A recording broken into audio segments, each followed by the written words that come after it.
राधे राधे, जय श्री कृष्णा। दोस्तों, महाकुंभ से लौटते समय लेते आए मुफ्त में मिलने वाली ये चीजें घर में रखना माना जाता है शुभ। अयोध्या, सनातन धर्म में कुछ खास तिथियों पर नदियों में स्नान करना शुभ और फलदायी माना जाता है। इस बीच कुछ ही दिनों में उत्तर प्रदेश के प्रयागराज के संगम पर महाकुंभ मेले की भी आधिकारिक शुरुआत हो जाएगी। संगम के किनारे लगभग 40 दिनों तक महाकुंभ मेला चलेगा। इस दौरान कई ऐसे महत्वपूर्ण दिन और तारीख हैं जिस दिन गंगा, यमुना और संगम में नहाने का धार्मिक महत्व है। कुछ खास दिन के स्नान को शाही स्नान कहा जाता है। मान्यता है कि शाही स्नान से व्यक्ति को सभी तरह के पापों से मुक्ति मिलती है। इससे जुड़ी कुछ और मान्यताएं भी हैं। तो यदि आप या आपके करीबी महाकुंभ मेले में जा रहे हैं तो उन मान्यताओं के बारे में भी जान लीजिए। देश दुनिया के तमाम साधु संतों के साथ ही आम लोगों को भी महाकुंभ मेले का बेसब्री से इंतजार था। अब जल्द ही उनका इंतजार खत्म होने वाला है। महाकुंभ मेले से जुड़ी तैयारियां लगभग पूरी होने की कगार पर हैं। इस मेले से जुड़ी एक ऐसी मान्यता भी है कि महाकुंभ से शुभ चीजों को घर लाने से घर और परिवार में सदैव सुख शांति बनी रहती है और इसके साथ ही सभी तरह की समस्या से छुटकारा भी मिलता है। आगे हम आपको ये भी बताएंगे कि महाकुंभ से लौटते समय वहां से क्या लाना शुभ माना जाता है। मान्यता के मुताबिक यदि आप उस चीज को अपने घर लाते हैं तो इससे आपके जीवन में सफलता के मार्ग खुलेंगे। घर में खुशहाली का माहौल रहेगा।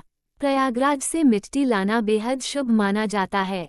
ऐसी मान्यता है कि महाकुंभ की मिट्टी लाने से इंसान को सभी ग्रह दोष से छुटकारा मिलता है। इसके अलावा प्रयागराज में गंगा, यमुना और सरस्वती का मिलन होता है, जिस वजह से इसे त्रिवेणी संगम के नाम से भी जाना जाता है। महाकुंभ में संगम घाट पर स्नान करने के बाद त्रिवेणी का जल अपने घर लेकर आएं। ऐसी मान्यता है कि त्रिवेणी का जल घर लाने से खुशियों का आगमन होता है। इसके साथ ही महाकुंभ के पूजा से फूलों को भी घर लाना बेहद शुभ माना जाता है। ऐसा कहा जाता है कि महाकुंभ की पूजा के फूलों को घर पर लाने से परिवार में सुख शांति हमेशा बनी रहती है और जीवन में आ रहे दुख और संकट दूर होते हैं। घर में खुशहाली या समृद्धि चाहते हैं तो आप ऐसी पवित्र जगह से ही शिवलिंग या पारस पत्थर लाकर उसे घर के मंदिर में स्थापित कर उसकी पूजा करें। कुछ जगहों पर देवी देवताओं की कृपा बरसती है। चलिए दोस्तों, अब जानते हैं कि महाकुंभ मेले के पीछे की कहानी क्या है और क्या है इसका महत्व, यहाँ जानेंगे। पूरे 12 वर्षों के बाद महाकुंभ मेला का आयोजन किया जाता है। महाकुंभ सबसे बड़ा और प्रमुख धार्मिक अनुष्ठान माना जाता है। कुंभ मेला में लाखों करोड़ों की संख्या में श्रद्धालु आते हैं। कहते हैं कि जो भी व्यक्ति कुंभ स्नान कर लेता है उसके सभी पाप मिट जाते हैं। इतना ही नहीं, उसकी सभी मनोकामनाएं भी पूरी होती हैं। महाकुंभ दौरान विशेष पूजा अर्चना, यज्ञ और अन्य धार्मिक अनुष्ठान आयोजित किए जाते हैं। संगम नगरी प्रयागराज में 13 जनवरी 2025 पौष पूर्णिमा से महाकुंभ शुरू हो रहा है।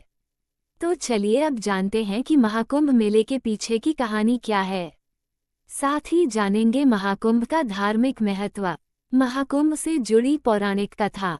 पौराणिक कथा के अनुसार जब देवताओं और असुरों के बीच समुद्र मंथन हुआ था, तब समुद्र मंथन के दौरान भगवान धन्वंतरी अमृत कुंभ यानी कलश लेकर प्रकट हुए। देवताओं के संकेत पर इंद्रपुत्र जयंत अमृत से भरा कलश लेकर बड़े भागने लगे और असुर जयंत के पीछे भागने लगे। अमृत कल्प की प्राप्ति के लिए देवताओं और दैत्यों के बीच 12 दिन तक भयंकर युद्ध हुआ। माना जाता है कि देवताओं का एक दिन मनुष्य के 12 वर्षों के बराबर होता है। इस युद्ध के दौरान जिन जिन स्थानों पर कलश से अमृत की बूंदें गिरी थी वहां कुंभ मेला लगता है। अमृत की बूंदें इन 4 जगहों पर गिरी थी: प्रयागराज, हरिद्वार, उज्जैन और नासिक। इन चारों स्थान पर कुंभ मेला का आयोजन किया जाता है। महाकुंभ का महत्व।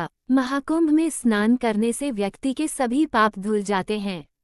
इतना ही नहीं, कुंभ में स्नान करने से मोक्ष की प्राप्ति भी होती है। इसके अलावा कुंभ मेला आध्यात्मिक ज्ञान, सांस्कृतिक आदान प्रदान और सामाजिक समरसता का भी प्रतीक माना जाता है। लोग आध्यात्मिक ज्ञान और मानसिक शांति के लिए भी कुंभ मेला में आते हैं। बता दें कि महाकुंभ में नागा साधु से लेकर अन्य अलग अलग बड़े बड़े संत पधारते हैं, जिनका आशीर्वाद लेने के लिए श्रद्धालु दूर दूर से कुंभ मेला में शामिल होने आते हैं।